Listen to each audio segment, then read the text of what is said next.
Juhu, dragi ljudi, dragi svi. Pehar koji vidite je priznanje ništa manje nego za radost i stajanje, koje se iz dana u dan održava i osnažuje, jer tako biramo, tako nam se može i tako nam se hoće sa puno lakoće. I ako vas interesuje kako sam bar ja za sebe to postigla i možda i za vas nešto od toga bude, izvolite, pridružite mi se u februaru u baru u Crnoj Gori.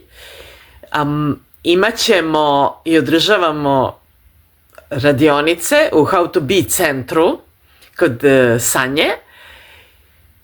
Biće radionice uz pomoć kojih sam ja postigla to stanje i ljudi moji, ne hvalim se i ništa ne reklamiram, da se ne blamiram, nego hoću da vam kažem da ako sam mogla ja, svako može.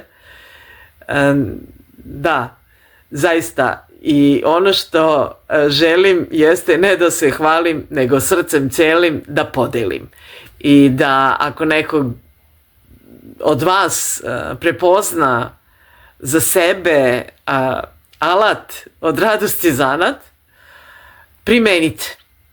Primenite, jer se može kad se bira, kad se hoće, sa puno lakoće.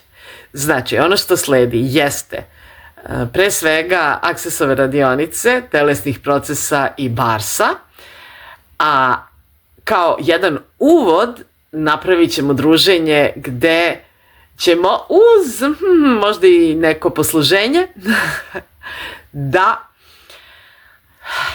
se rasteretimo svih onih, da kažem, možda poteškoće koje ometaju da život bude radost i lakoća. Vidimo se u baru u februaru.